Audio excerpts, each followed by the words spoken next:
在广阔的天地寻找自己的位置。青年，哎呀，越来越不明白了，请您让我整理一下。首先，人际关系的起点是在课题分离，终点是共同体感觉，而且共同体感觉是指把他人看成朋友，并在其中能够找到自己的位置。这些都还容易理解，也能够接受。但是细节部分还是无法接受，例如其中的共同体扩展到整个宇宙体，还是包括了过去和未来，甚至从生物到非生物，这些是什么意思呢？哲人，如果按照字面意思把阿德勒所说的共同体概念想象成实际的宇宙或非生物的话，那么就会很难理解。当前我们可以理解成共同体范畴无限大，青年无限大。哲人，例如有人一旦退休便立即没了精神，被从公司这个共同体中分离出来，失去了头衔，失去了名片，成了无名的平凡人，也就是变得普通了。有人接受不了这一变化，就会一下子衰老，但是这只不过是从公司这个小的共同体中被分离出来而已。任何人都还属于别的共同体，因为无论怎样，我们的一切都属于地球这个共同体，属于宇宙这个共同体。青年，这只不过是诡辩而已。突然听到有人告诉自己，你属于宇宙，这到底能带来什么归属感呢？哲人，的确，宇宙很难立刻想象出来，但是希望你不要只拘泥于眼前的共同体，而要意识到自己还属于别的共同体，属于更大的共同体，例如国家或者地域社会等，而且在那里可以做出某些贡献。青年，那么这种情况怎么样呢？假设有一个人既没有结婚，也没有工作，没有朋友，且不与任何人交往，仅靠父母的遗产生活，他逃避工作课题、交友课题和爱的课题等一切人生课题。可以说这样的人也属于某种共同体吗？哲人，当然，假如他要买一块面包，相应的要支付一枚硬币，这枚被支付的硬币不仅可以联系到面包店的工作人员，还可以联系到小麦或黄油的生产者，亦或是运输这些物品的流通行业的工作人员，销售汽油的从业人员，还有产油国的人们等。这一切都可以说环环相扣，紧密联系，人绝不会。也不可以离开共同体独自生活。青年，您是说要在买面包的时候空想这么多？哲人，不是空想，这是事实。阿德勒所说的共同体不仅包括家庭或公司等看得见的存在，也包括那些看不见的联系。青年，先生您正逃避在抽象理论中，现在的重点问题是可以在这里这样的归属感，而在归属感这一意义上，也多为能够看得见的共同体，这一点您承认吧？例如，在拿公司这个共同体和地球这个共同体相比的时候，我是这个公司的一员，这种归属感会更强。用先生的话说就是，人际关系的距离和深度完全不一样。我们在寻求归属感的时候，理所当然的会去关注更小的共同体。哲人，你说得很深刻，那么请你想一想，为什么我们应该意识到更多更大的共同体？我还要重复一下，我们都属于多个共同体，属于家庭，属于学校，属于企业，属于地域社会，属于国家等。这一点你同意吧？青年，同意。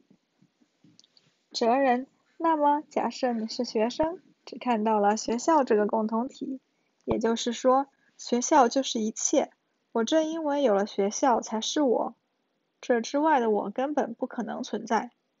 但是在这个共同体中，自然也会遇到某些麻烦，受欺负，交不到朋友，功课不好，或者根本无法适应学校这个系统。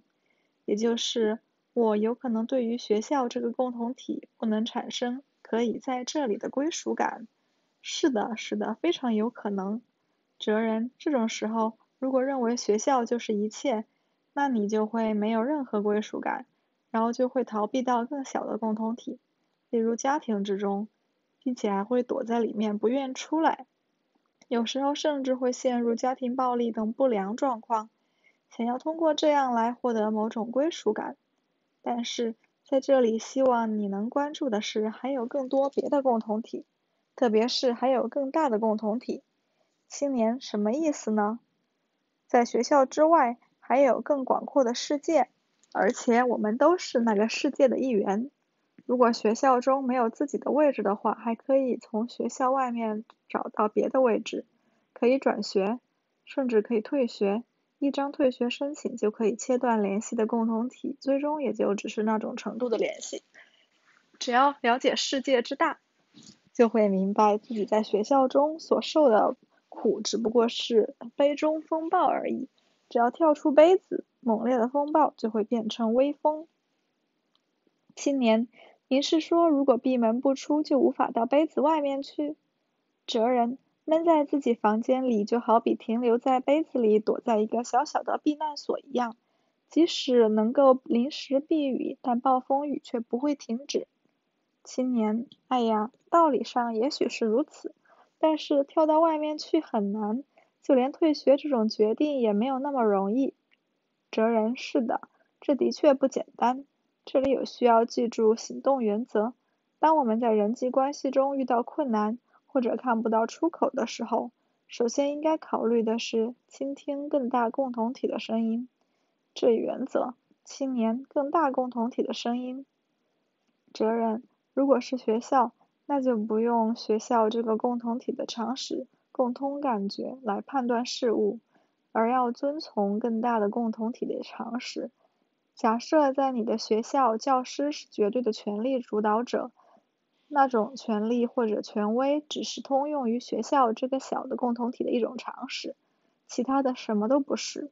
如果按照人的社会这个共同体来考虑的话，你和教师都是平等的人，如果被提出不合理的要求，那就可以正面拒绝。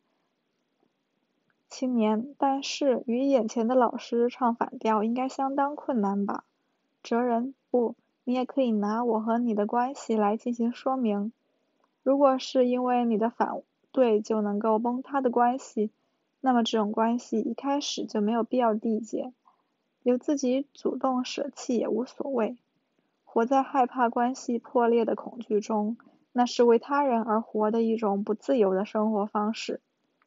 青年，您是说既要拥有共同体的感觉，又要选择自由？哲人，当然，没有必要固执于眼前的小共同体，更多其他的我和你，更多其他的大家，更多大的共同体一定存在。批评不好，表扬也不行。青年，哎呀，好吧，但是您注意到了吗？先生，您并没有说到关键问题，也就是从课题分离到共同体感觉发展的路线。首先是分离课题，我的课题就到这里，从这里开始属于他人的课题，划清界限，我不去干涉别人的课题，也不让别人干涉我的课题。那么，如何从这种课题分离中建立人际关系，最终形成可以在这里的共同体感觉呢？阿德勒心理学认为，该如何去完成工作、交友、爱之类的人生课题呢？这些问题您始终没有具体谈，只是用抽象的语言蒙混过去了。哲人，是的，重要的就是这里，分离课题如何带来良好的关系。也就是如何才能形成相互协调与合作的关系。这里需要提到横向关系这个概念。青年，横向关系。哲人，举一个容易明白的亲子关系的例子。在教育孩子或者是在培养部下的时候，一般都会认为有两个方法，批评教育和表扬教育。青年啊，这是经常被拿来讨论的问题。哲人，你认为批评和表扬应该选择哪一种呢？青年，当然应该是表扬教育法。哲人，为什么？青年，想想动物训练就能够明白，训练动物耍杂技的时候，可以挥舞鞭子让其顺从，这是典型的批评教育的做法。另一方面，也可以一个手拿着食物，并通过语言的赞美让其记住所教记忆，这就是表扬教育。这两种方法在掌握记忆这个结果上也许一样，但是在因为被批评而做和想要被表扬而做的这两种情况中，行动的对象和动机完全不同。后者中含有喜悦的成分，因为批评会让对方萎缩，所以只有在表扬教育下才能茁壮成长，这是理所当然的结论吧？哲人，的确如此。动物训练是很有意思的观点。那么我要说明一下阿德勒心理学的立场。关于以育儿活动为代表的一切与他人的交流，阿德勒心理学都采取不以表扬的立场。青年不可以表扬。哲人，当然，同时也是反对体罚，不可以批评，也不可以表扬。这就是阿德勒心理学的立场。青年，究竟为什么呢？哲人，请你考虑一下表扬这种行为的实质。例如，假设我赞美你说不错嘛，你做得很好，你不觉得这种话有些别扭吗？青年，是的，的确会感觉不愉快。哲人，为什么感觉不愉快呢？你要说明一下理由吗？青年，那句不错嘛，你做得很好，中包含了俯视般的语感，让人不愉快。哲人，是的，表扬这种行为含有能力者对没能力者所做的评价。这方面的特点，有的母亲会赞美帮忙准备晚餐的孩子，说你真了不起。但是如果是丈夫做了这样同样的事情，则一般不会表扬说你真了不起吧。青年，哈哈，确实如此。哲人，也就是说，用你真了不起，做得很好，或者真能干之类的话，表扬孩子的母亲，无意之中就像营造了一种上下级关系，把孩子看成比自己低。你刚才提到的训练的事正好象征了一种表扬背后的上下级关系和纵向关系。人表扬他人的目的在于操纵比自己能力低的对方，其中既没有感谢也没有尊敬。青年，为了操纵而表扬。哲人，是的，我们表扬或者批评他人只有用糖还是用鞭子的区别，其背后的目的都是操纵。阿德勒心理学之所以否定赏罚教育，就是因为它是为了操纵孩子。青年，不，这不对，请您站在孩子的立场考虑一下。对孩子来说，被父母表扬是无上的喜悦吧？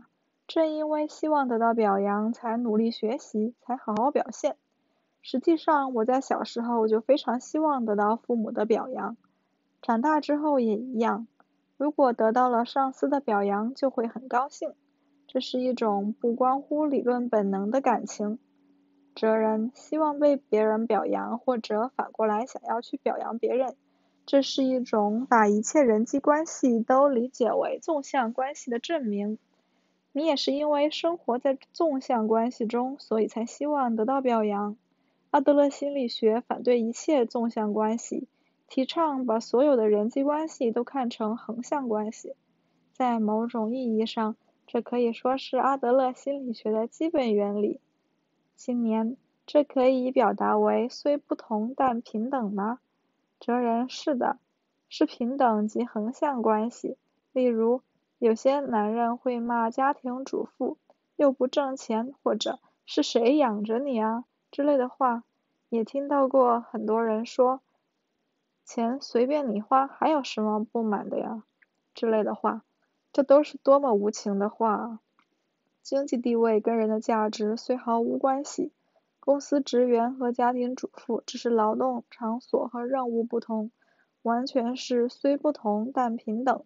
青年：的确如此。哲人：你们恐怕是非常害怕女性变得聪明，比自己挣钱多，或者是跟自己顶嘴之类的事情。他们把人际关系都看成纵向关系，害怕女性瞧不起，也就是在掩饰自己强烈的自卑感。